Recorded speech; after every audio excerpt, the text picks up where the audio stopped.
the same material we need to accelerate the universe, dark energy.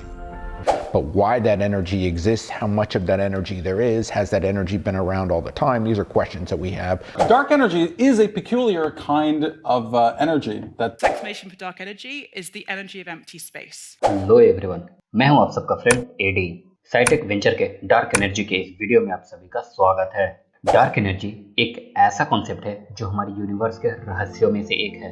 इस video में हम इसके बारे में डिटेल से डिस्कस करेंगे, तो चलिए स्टार्ट करते हैं।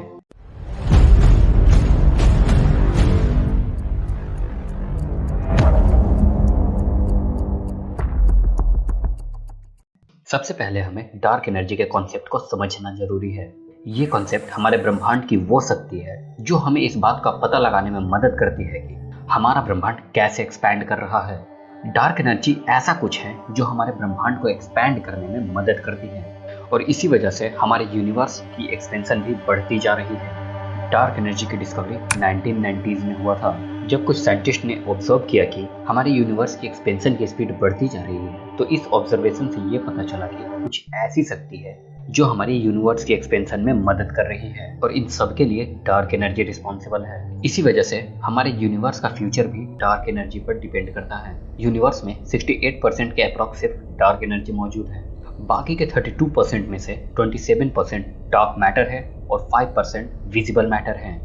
अभी तक साइंटिस्ट ने डार्क एनर्जी के बारे में कुछ थ्योरीज प्रपोज किए हैं। इनमें से एक थ्योरी है कॉस्मोलॉजिकल कांस्टेंट, जो कि अल्बर्ट आइंस्टाइन ने प्रपोज किया था। इस थ्योरी के अकॉर्डिंग डार्क एनर्जी हमारे यूनिवर्स में मौजूद है और इसका अमाउंट हमेशा कांस्टेंट रहता है। सेकंड थ्योरी है स्केलर फील्ड, जो कि एक हाइपोथेटिकल कॉन्सेप्ट है। इस थ्योरी के अकॉर्डिंग डार्क एनर्जी एक स्केलर फील्ड के रूप में एग्जिस्ट करता है और इसका अमाउंट टाइम के साथ साथ बढ़ता जाता है।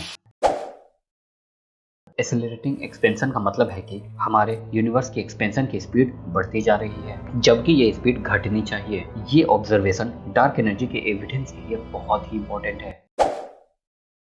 कॉस्मिक माइक्रोवेव बैकग्राउंड रेडिएशन एक ऐसा रेडिएशन है जो हमारे यूनिवर्स में मौजूद है और जिसका टेम्परेचर करीब 2.7 केल्विन है। CMBR हमारे यूनिवर्स की सबसे पुरानी रेडिएशन है और इससे हम अपने ब्रह्मांड के इवोल्यूशन के बारे में बहुत कुछ जान सकते हैं। CMBR से हमें ये पता चलता है कि हमारा यूनिवर्स होमोजीनियस है, मतलब कि इसमें सभी जगह की एनर्जी और टेम्परेचर बराबर है।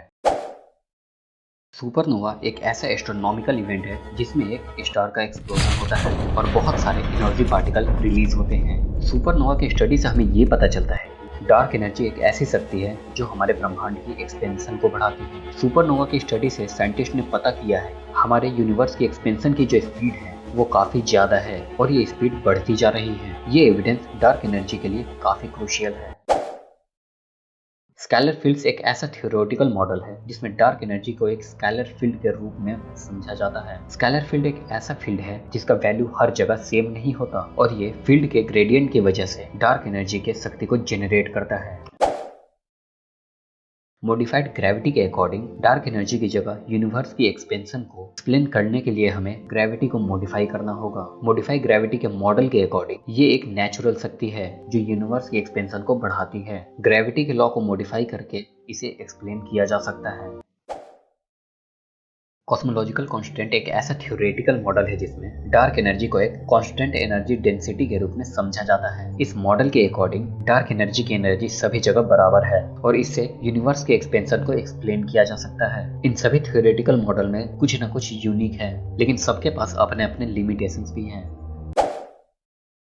साइंटिस्ट ने ऑब्जर्व किया है कि गैलेक्सी के क्लस्टर्स आपस में एक बड़े स्केल स्ट्रक्चर में अरेंज होते हैं। इस बड़े स्केल स्ट्रक्चर को कॉस्मिक वेव कहते हैं। कॉस्मिक वेव में गैलेक्सीज के क्लस्टर, फिलामेंट्स और कॉस्मिक वॉइड्स शामिल होते हैं। डार्क एनर्जी का इम्पैक्ट कॉस्मिक वेव के फॉर्मेशन पर पड़ता है। ये फोर्स ग्रेविटी के ऑपोजिट काम करती है और इसका इम्पैक्ट गैलेक्सी क्लस्टर्स के फॉर्मेशन पर होता है। डार्क एनर्जी की वजह से क्लस्टर्स ऑफ गैलेक्सी की एक्सपेंशन स्पीड भी बढ़ती है। ये क्लस्टर्स के बीच में ग्रेविटेशनल फोर्स को कम कर देती है और क्लस्टर्स के स्ट्रक्चर को डिस्टर्ब करती है।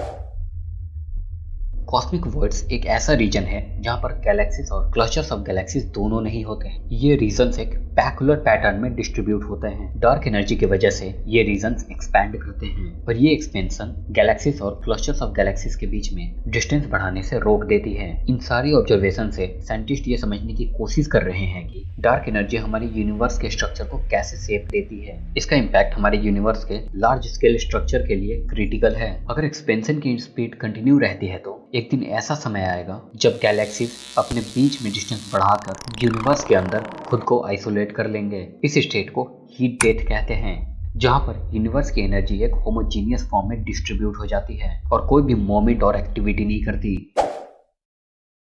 अकॉर्डिंग टू बिग RIP, कुछ थ्योरीज के अकॉर्डिंग डार्क एनर्जी की वजह से यूनिवर्स की एक्सपेंशन स्पीड इतनी फास्ट हो जाएगी कि ये एक्सपेंशन ग्रेविटेशनल फोर्सेस को भी ओवरकम कर देगी। इस स्टेट को बिग RIP कहते हैं, जहां पर सभी पार्टिकल्स, एटम्स और सब एटॉमिक पार्टिकल्स भी एक दूसरे से दूर हो जाएंगे और यूनिवर्स खत्म हो जाएगा।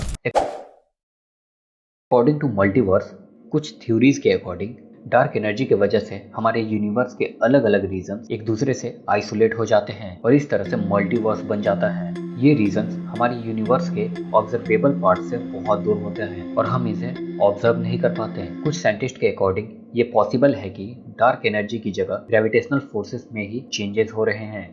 इस थ्योरी को मॉडिफाइड ग्रेविटी कहते हैं। इसका मेन आइडिया ये है कि ग्रेविटेशनल फोर्स हमारे यूनिवर्स के एक्सपेंशन को कंट्रोल करते हैं और ये फोर्सेस ही हमारे यूनिवर्स के एक्सपेंशन रेट को बढ़ा सकती है। नेक्स्ट अल्टरनेटिव थ्योरी है ब्रेकडाउन ऑफ जनरल रिलेटिविटी और कॉस्मिक स्केल्स के बारे में। इस थ्योरी के अकॉर्डिंग अल्बर्ट आइंस्टाइन के थ्योरी ऑफ जनरल रिलेटिविटी के काफी लिमिटेशंस हैं और ये थ्योरी कॉस्मिक स्केल्स पर काम नहीं करते हैं। यह लिमिटेशन की वजह से ये पॉसिबल है कि यूनिवर्स के एक्सपेंशन के पीछे डार्क एनर्जी की जगह जनरल रिलेटिविटी का ब्रेकडाउन हो रहा है। एक पॉसिबिलिटी है कि हमारे यूनिवर्स में एक अननोन फोर्स है जो डार्क एनर्जी की जगह काम कर रहा है। इस थ्योरी को क्वांटेसेंस कहते हैं। क्वांटेसेंस का मेन आइडिया है अननोन फोर्स जो कि डार्क एनर्जी की जगह ग्रेविटेशनल फोर्स की तरह काम करता है और इससे यूनिवर्स की एक्सपेंशन रेट बढ़ सकती है। हालांकि अभी तक ऐसा कोई भी प्रूफ नहीं है कि डार्क एनर्जी की जगह कोई और एक्सप्लेनेशन है। अब जरा प्रीसियन मेजरमेंट के बारे में बात कर लेते हैं। डार्क एनर्जी की स्टडी में बहुत ही प्रीसियस मेजरमेंट की जरूरत है, लेकिन इस मेजरमेंट के लिए साइंटिस्ट को बहुत ही सेंसिटिव इंस्ट्रूमेंट का यूज करना पड़ता है। इसका मेन रीजन ये है कि डार्क एनर्जी के इफेक्ट बहुत ही सुटेबल होते हैं और इसका पता लगाने के लिए बहुत ही प्रीसियस इंस्ट्रूमेंट्स की जरूरत है। डार्क एनर्जी का डिस्कवरी इस बात को साबित करता है कि हमारे यूनिवर्स की एक्सपेंशन कुछ ऐसे तरीके से हो रही है जो हमारे करंट थ्योरीज से एक्सप्लेन नहीं हो पाती है। ये एक्सपेंशन एक लीनियर तरीके से नहीं हो रही है बल्कि बहुत ही अनएक्सपेक्टेड तरीके से हो रही है। इससे ये सवाल उठता है कि क्या हमारे फंडामेंटल लॉ ऑफ फिजिक्स और यूनिवर्स के नेचर के बारे में जो हम जानते हैं क्या वो ठीक है।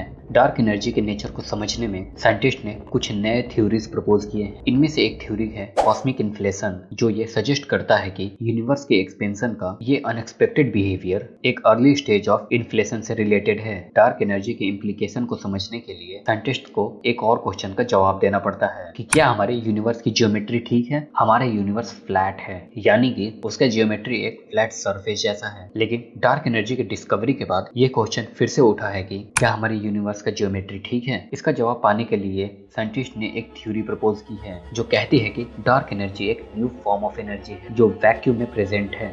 इस थ्योरी के अकॉर्डिंग डार्क एनर्जी की प्रेजेंट यूनिवर्स की ज्योमेट्री को अफेक्ट करती है, लेकिन ये थ्योरी भी बहुत कंट्रोवर्शियल है और इसका कंफर्मेशन काफी डिफिकल्ट है। Standard model of particle physics की एक थ्योरी है जो सब एटॉमिक पार्टिकल्स के बिहेवियर और डायरेक्शन को एक्सप्लेन करते हैं, लेकिन ये थ्योरी डार्क एनर्जी जैसे फिनोमिना को एक्सप्लेन नहीं कर पाती है। इसीलिए साइंटिस्ट न्यू फिजिक्स के सर्च में है जो डार्क एनर्जी को एक्सप्लेन कर सके। एक पॉसिबल एक्सप्लेनेशन है कि डार्क एनर्जी एक न्यू पार्टिकल के मैनिफेस्टेशन है जो हमारे करंट थ्योरीज में डिस्क्राइब नहीं किया गया है। इसके अलावा एक और थ्योरी है जो कहती है कि डार्क एनर्जी और ग्रेविटी की इंटरेक्शन में कुछ न्यू फिजिक्स छुपी हुई है। इसका मतलब ये है कि हमारे पास एक कंप्लीट थ्योरी नहीं है जो ग्रेविटी और डार्क एनर्जी की इंटरेक्शन को डिस्क्राइब कर सके। इस वीडियो में जो भी न्यू टॉपिक्स आए हैं जैसे कि accelerating expansion, cosmic microwave background radiation, supernova, scalar fields, cosmological constant, galaxy, big RIP, multiverse, इन सभी वीडियो की लिंक आपको डिस्क्रिप्शन में मिल जाएंगी। तो मिलेंगे आपसे अगले वंडरफुल टॉपिक।